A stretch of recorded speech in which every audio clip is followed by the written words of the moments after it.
తన రాజ్యాన్నంతటిని విశ్వామిత్రునికి దారపోసే సమయంలో కూడా గోబ్రాహ్మణ మాన్యాలు తప్ప మిగతా భూమండలాన్ని విశ్వామిత్రునికి దారపోశాడు. జైన సంప్రదాయస్తుల అగమాలలో గోవు స్వర్గంలో ఉండదగినదని, దానిని సంపరాదని పేర్కొన్నారు. వర్ధమాన మహావీరుడు గోవులను కాపాడకుండా మానవులను రక్షించడంలో అర్థం లేదంటాడు. హజరత్ మహమ్మద్ ఆవు పాలలో రసాయనం, ఆవు నెయ్యిలో అమృతం ఉందని, దాని మాంసం తింటే రోగిష్టి వాళ్ళు అవుతారని హెచ్చరించాడు.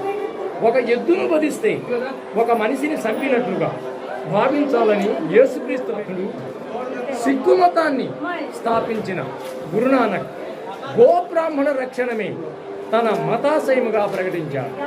గురు గోవింద్ భగవంతుని ప్రార్థించేటప్పుడు గోవుల బాధ నుండి రక్షించే శక్తిని తనకివ్వమని కోరాడు. మత దృష్టి లేని వారు ఎందరో గోరక్షణను, గోసేనను ప్రోత్సహించారు. లోకనాయక్ జయప్రకాష్ నారాయణ గోవధను నిషేధించాలని గట్టిగా వాదించేవాడు. స్వరాజ్యం రావటం ఆలస్యం, తక్షణమే ఒక్క కలం పోటుతో పూర్తిగా గోవధ నిషేధం జరిగి తీరుతుందని లోకమాన్య తిలక్ హామీ ఇచ్చారు. చివరకు ఎలాగో న్యాయబద్ధంగానే ఆదేశిక సూత్రాల విభాగంలో భారత రాజ్యాంగంలో గోవధ నిషేధం చోటు చేసుకుంది. గోవుల రక్తమాంసాలు భూమిపై పడుతుంటే ఒక భారతీయులకు సుఖశాంతులు ఎలా సాధ్యమని మహాత్ములు ఘోషిస్తున్నారు.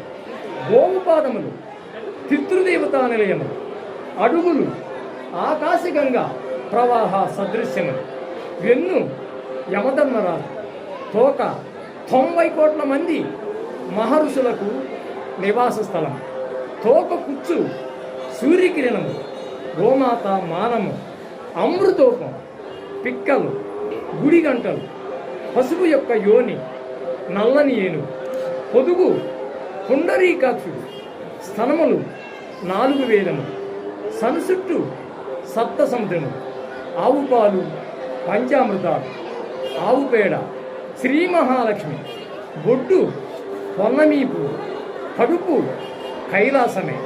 బృహత్వ బ్రహ్మ అందరికంటే పెద్దవాటవుట వలన బ్రహ్మని పిలువబడిన గోమాత. మూపురమున బ్రహ్మదేవుడు, మూపురం అంటే చెండుభాగం స్వామి. గోమాత మూపురమున బ్రహ్మదేవుడు, భుజముల యందు సరస్వతీదేవి, కంఠము యందు విష్ణుమూర్తి, గంగటోలు యందు కాశీ ప్రయోగాలు నివసించి ఉంది. ముఖము జ్యేష్ఠ. మన భారతీయ సంస్కృతికి ధర్మానికి ప్రతీక గోమాత. వేదాంగాలలో విశేషంగా ప్రస్తావించబడిన గోవు కామధేనువుగా ఆరాధించబడుతూ వస్తోంది. ఆవును తల్లితో సమానంగా గౌరవించటం మన సంప్రదాయం. అందుకే ఆవును గోమాత అని అంటున్నాం. దేవపితృ వివాహాది కార్యాలయాలలో గోదానం చేయటం ఎంతో పుణ్యప్రదంగా భావించబడుతోంది.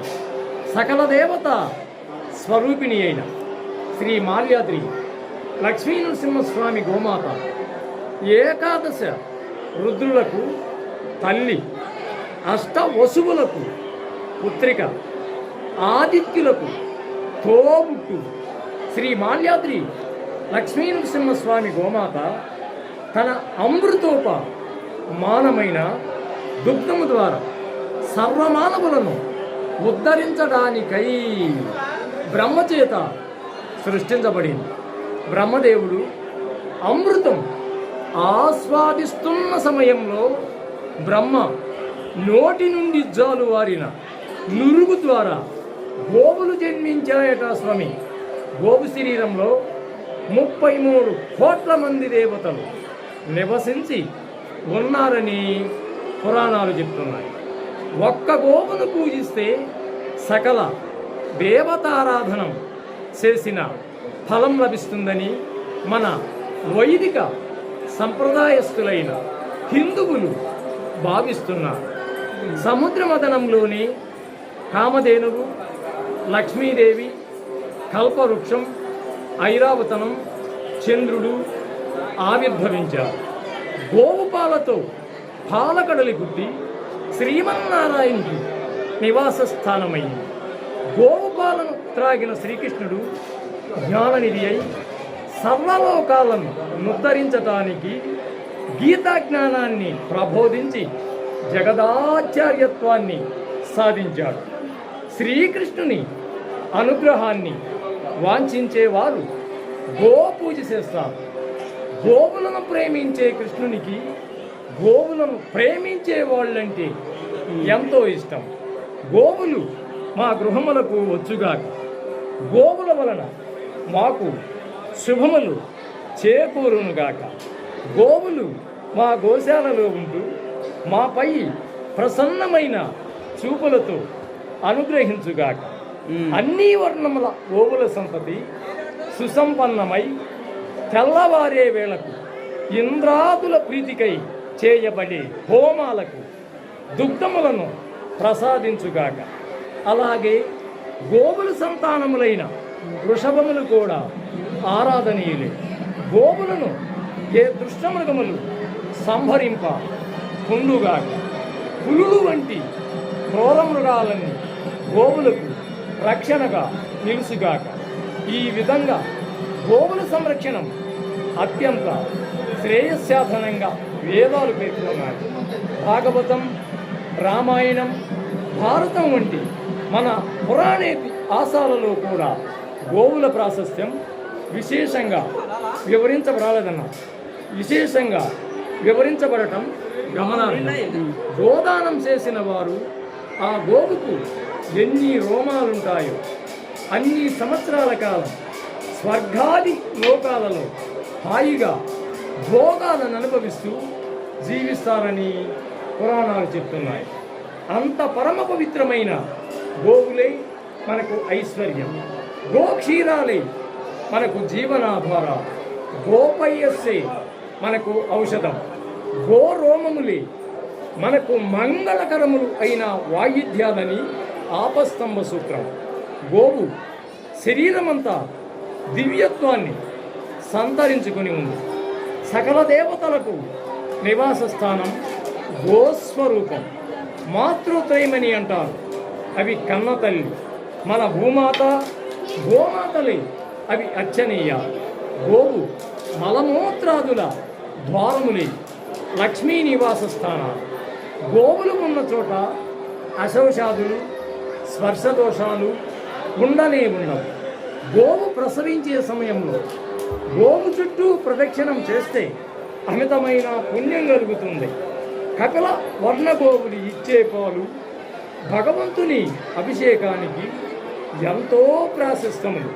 గోలోకం అన్ని లోకాల కంటే మహోన్నతమైనదని గౌడీయ సాంప్రదాయం స్పష్టం చేసింది. గోలోకంలో గోవిందుడైన శ్రీ రాధామాధవుల నిత్య కైంకర్య ప్రాప్తిని గౌడీయ వైష్ణవులు శ్రీ రాధాకృష్ణులను అర్చమూర్తులుగా ఆరాధిస్తారు. ఒక గోవు తమ జీవితకాలంలో 4,40,440 మందికి ఒక పూట భోజనాన్ని సమకూర్చగలదని స్వామి దయానంద సరస్వతి సెలవిచ్చారు. స్వాముల వారి లోక కళ్యాణానికై ఇంద్రాది దేవతలను తృప్తిపరచడానికి గోవు పాలు, గోవు పెరుగు, గోవు నెయ్యి, గోవు పంచం, గోమయం ఉపయోగిస్తారు. స్వాముల వారి యజ్ఞయాగాదులలో గోమాత పంచగవ్య ప్రసనం చేస్తారు. ఇంద్రాది దేవతలు తృప్తి చెందుతారు. గోవులకు రక్షణ లేని రాజ్యంలో, గోవుల కబేళాలు విధించబడే రాజ్యంలో అతివృష్టి, అనావృష్టులు, తుఫానులు, ప్రాకృతిక వైపరీత్యాలు, భూకంపాలు సంభవిస్తుంటాయని పురాణాలు చెప్తున్నాయి. పూర్వరాజులు గోవులను, బ్రాహ్మణులను ఆరాధించడమే గాక వారి సంరక్షణానికి తమ ప్రాణాలను సైతం త్యాగం చేసేవారు. ఇంకా నీ కోరిక తీరాలంటే మనసులో అనుకొని నా కోరిక తీరితే నాకు మంచి చీర, జాకెట్, పసుపు కుంకుమ, గాజులు ఇస్తానని గొప్ప మా గోమాతకి అమ్మని కప్పేసి చేస్తే నీ కోరిక తప్పనిసరిగా ఆమె తీరుస్తుంది. ఎవరైనా సరే ఆ కోరిక ఉన్నట్టు ఇద్దరు ఒకటే. ఆయన అనుగ్రహం చేతి ఏమనుగ్రహం దేవానుగ్రహం విష్ణుమూర్తులు ఇద్దరు వీళ్ళిద్దరే కళ్యాణోత్సవం అన్నమాట. ఇది ఆయన కళ్యాణోత్సవమే. గోమాత లక్ష్మీదేవి ఎక్కడ దిగినా ఒకటే, అక్కడ దిగినా ఒకటే. అక్కడికి వచ్చిన వాళ్ళు ఎక్కడ తిరిగినా కొంతమంది ఇక్కడనే తిరిగి దండం పెట్టుకుంటారు. ఆమె శరీరంలో 33 కోట్ల మంది దేవతలు నివసించి ఉన్నారు. గోవు శరీరంలో 33 కోట్ల మంది దేవతలు నివసించి ఉన్నారని పురాణాలు చెప్తున్నాయి. ఒక్క గోవును పూజిస్తే సకల దేవతారాధన చేసిన ఫలం లభిస్తుందని మన వైదిక సంప్రదాయస్తులైన హిందువులు వాదిస్తున్నారు. గోవు పాలతో కాలకడలి పుట్టి శ్రీమన్నారాయణకి నివాస స్థానమయ్యింది. ఇక జన్మలో దొరకదు. చెప్పాలన్నా కూడా మళ్ళీ జన్మలో ఇస్తాడో ఈడు భగవంతుడు. ఇచ్చినప్పుడే 10 మందికి చెప్పాలి. ఇప్పుడు అవసరం అందరికీ, అందులో హిందువులందరికీ తెలియాలి ఇవన్నీ. చెప్పేవాడు లేడు. చెప్పేవాడికి ఎవరికి తెలియదు. ఆ భూమి దగ్గర పాదాలు కానీ మొత్తం అనాలని చెప్తారు. అవును, ఇక్కడ లక్ష్మీదేవి ఉంటుంది, ఇక్కడ తోక దగ్గర లక్ష్మీదేవి ఉంటుందని. పుణ్యం కూడా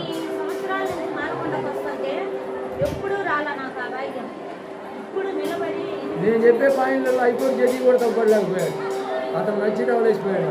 గోమా చెప్పే పాయింట్లలో ఏదో పండితులు కాదు, ఏ పండితులు కూడా పాయింట్ తప్పలేదు. నా కోర్టు కేసినా కూడా ఎవడు కూడా దాన్ని మళ్ళీ మూడు వచ్చే ఒక పాయింట్ తప్పు తెలిసాను. నీకు ఏ జరిగినా నా కోర్టుకు లేటం కాదు. హైకోర్టు జడ్జి నేను తల్లి కన్నా ఇంకా తెలియదు. గోమాత అర్చనీయాలు మన గోమాతలే అవి అర్చనీయాలు. గోవు మలమూత్రాదుల ద్వారములే లక్ష్మీ నివాస స్థానాలు. ఎక్కడ ఉన్నదో ఇక్కడే ఉంటున్నాము. అందరూ ఇక్కడ దండం పెట్టుకుంటారు. అందరూ దండం పెట్టుకోవాలి. అందరూ ఇక్కడే దండం పెట్టుకుంటున్నారు. కానీ ప్రతి ప్లేస్లో చాలా ప్రాముఖ్యత ఉంది. కానీ అందరికి డబ్బులే కావాలి.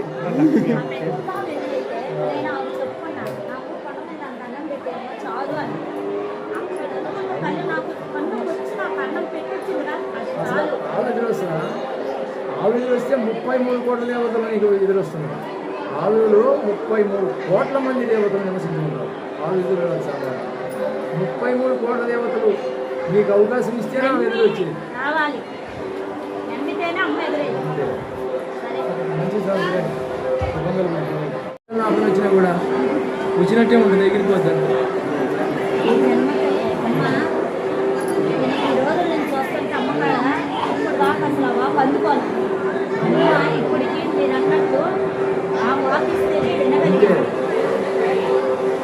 అనుగ్రహం ఎవరికి చెప్పాలో ఆభ్యాసుడు. ఆ భక్తి ఉండడం ఆభ్యాసుడు. నాకు చెప్పమని కూడా ఆలోచిస్తుంది. కొంతమంది కూర్చొని నేను నిలబడలేక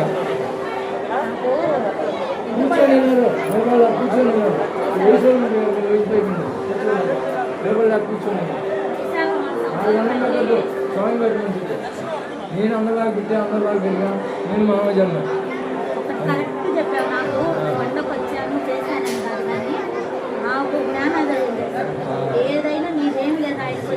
అంటే ఏమొద్దు, అంతా నీదే స్వామి. నా కాడ ఏం లేదు. నువ్వు ఎట్ట చెప్తే అట్టు పోతావు. చంపినా నువ్వే, బతికించినా నువ్వే, ఇంట్లో లేకుండా చేసినా నువ్వే. నీ పాద సేవ నాకు కావాలా, అది ఒక్కటే సార్. నా కాడ ఏమీ లేవు.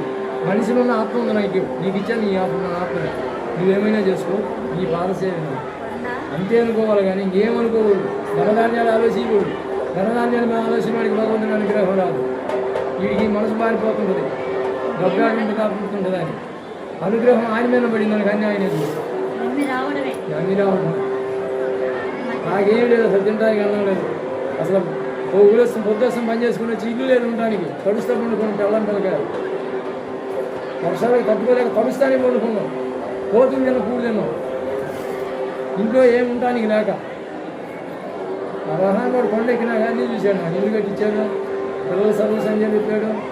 మళ్ళీ చదివి లేకపోతే ఆపేసిన మంచి మళ్ళీ తిరుమల పంపించాడు. అంతా ఆయన చూసుకుంటాడు, ఆ తల్లి చూసుకుంటాడు. చెప్పే బాధ్యత నాది భక్తులకి. భక్తులకి సంపద ఎన్ని నా దాంట్లో 10 మంది భక్తులకి గోమాత జన్మోత్సవ భక్తి సారాంశం మాయాది లక్ష్మి గోమాత జన్మత భక్తి సాధన భక్తులకు బోధించడమే నా కర్తవ్యం. డబ్బు వస్తుంది ఇస్తే చేయబడతా, ఇచ్చినా మళ్ళీ ఆమె కత్తికుండా మధ్యలో తెచ్చి పెడతా. నాకేమొద్దు, ఆయన అనుగ్రహం ఉంటే చాలు, అంతా జరుగుతుంది. వైశాఖ మాసంలో స్వామికి వస్త్రాలు ఇచ్చి అమ్మవారికి వస్త్రాలు ఇచ్చినాక నాకు అయినా వాటికి ఎక్కడైనా అవకాశం ఇస్తే చేయండి. అదృష్టం పుణ్యం రెండు వస్తాయి దాంట్లో.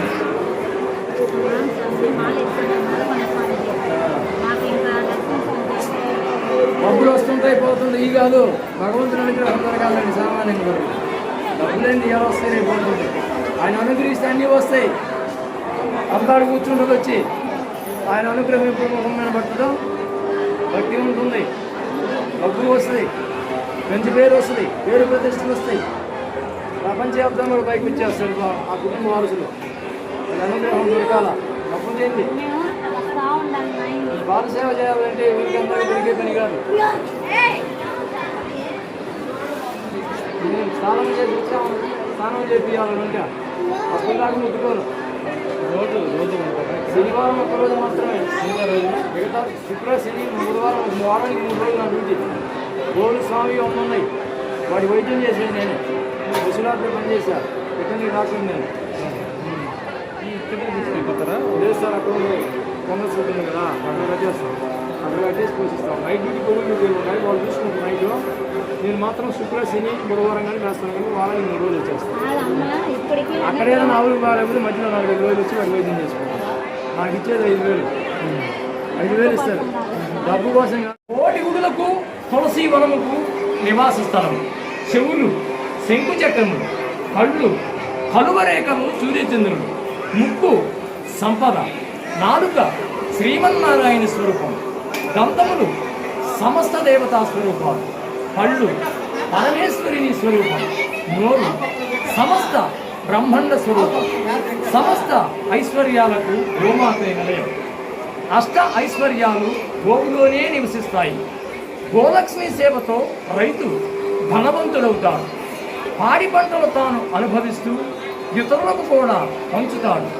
కనుక గోవు ఉంటే సమస్త ఐశ్వర్యాలు ఉన్నట్లే అన్నది అధర్వణ వేదం.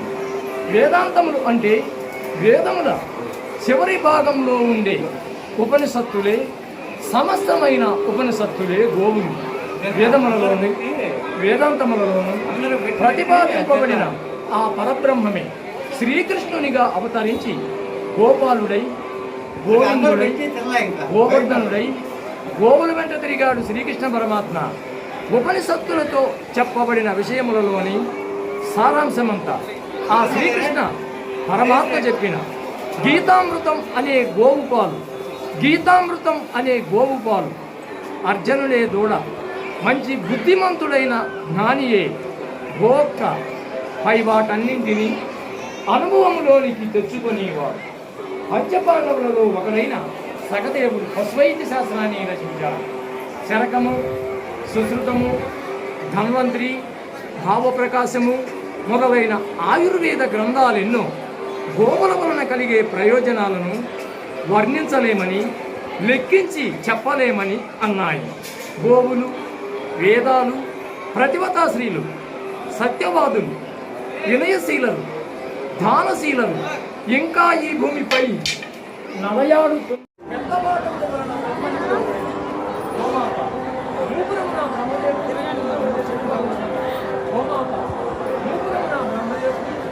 భుజమలయంలో సంస్కృతి చేసి రంగమయంలో విష్ణుమూర్తి, రంగమయంలో కాశీ ప్రయోగాలు, జ్యేష్ఠదేవి, కొమ్ములు, కోటి గుడులకు తులసి నివాసిస్తాం. చెవులు శంకు చక్రం ఇలా నిలిసి వర్ధిల్లుతుంది. పాండవుల పక్షం నుండి రాయబారిగా వచ్చిన శ్రీకృష్ణుడు మేఘగర్జన వంటి గంభీరమైన కంఠస్వరంతో దంతకాంతులు ప్రకాశించుచుండగా ప్రజలందరూ వినుసుండగా ఇట్లు పలికెను. శ్రీ మహాభాగవతం గోవులకు మహోన్నతమైన స్థానాన్ని కల్పించింది. అనేక సందర్భాలలో సౌజన్యానికి, సౌలభ్యానికి పరాకాష్ఠగా శ్రీమన్నారాయణుడు శ్రీకృష్ణ అవతారాన్ని ధరించాడు. గోపాలుడైనాడు, గోవిందుడైనాడు, గోవర్ధనుడైనాడు, గోవర్ధనగిరి ధారి అయినాడు. జగద్గురువుగా ఆవిష్కరించింది. గోవర్ధనగిరిని తన చిటికినేలిపై నిలపటం ఒక విచిత్రం. శ్రీకృష్ణుడు గోవుల పట్ల గొల్లల పట్ల చూపిన ఎనలేని ప్రేమానురాగాలే ఆయన సౌలభ్యానికి భక్త వాత్సల్యానికి చక్కని తార్కణులుగా నిలిచాయి. బలం విష్ణు ప్రవర్తతామే అన్నది వాల్మీకి శుభాంక్షణ. గోమాత సర్వమత సమాధరణం స్వస్తి గోబ్రాహ్మణేభ్యం అనే మంగళాశాసనం మన పురాణేతి ఆశాలలో ఎక్కువ చోట్ల వినిపిస్తుంది.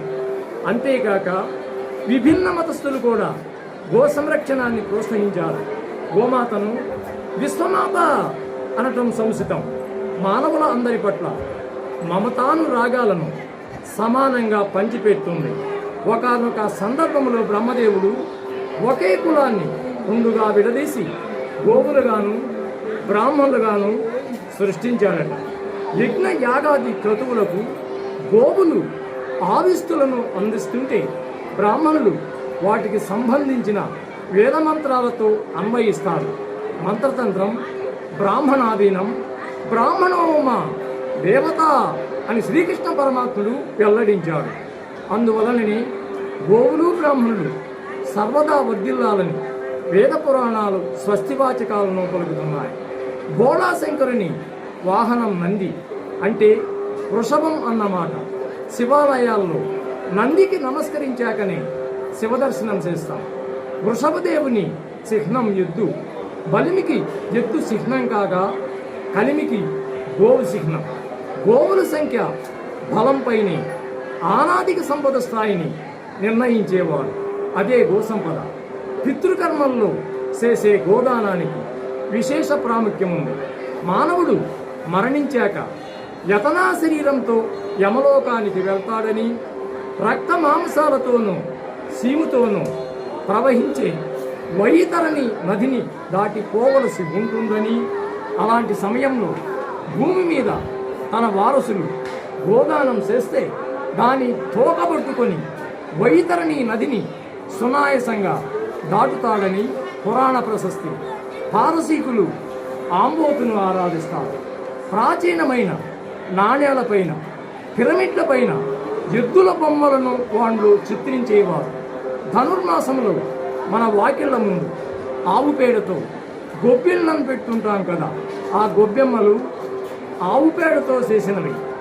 అవి లక్ష్మీ నివాస స్థానాలు కనుకనే ఎంతో ఆరాధనీయాలైనాయి. వృషభం కూడా అనేక ధార్మిక క్రతువులకు, వ్యవసాయ పనులకు ఎంతో ముఖ్యం. ప్రతి మానవునికి ఆచరించవలసిన పరమధర్మం గోమాతను సంరక్షించడమే అన్నది శాస్త్రం. దానిని మించి పుణ్యప్రదమైన కార్యం మరొకటి లేదు. గోమాత పాదధూళి సమస్త పుణ్యుల తీర్థముల కంటే మహాపవిత్రమైనది. ఓం నమో శ్రీ మాల్యాది లక్ష్మణస్వామి గోమాత తాపస మందార పాదకముల సేవము పాదార్చకులతోడి నెయ్యమును మీకు అనుగ్రహించుగాక. శ్రీ మాల్యాది లక్ష్మణస్వామి గోమాత అనుగ్రహ ఆయురారోగ్య అష్టైశ్వర్య సంపూర్ణ ఆరోగ్య ప్రాప్తిస్తుంది. లక్ష్మీ కటాక్షం కలుగ్గాక, గోలక్ష్మీ కటాక్షం కలుగ్గాక. సర్వే జన సుఖినో భవంతు. నా సెల్ నెంబర్ స్వామి 8790383553. మాల్యాది లక్ష్మణ్ గోశాల సంరక్షణ ఉంది.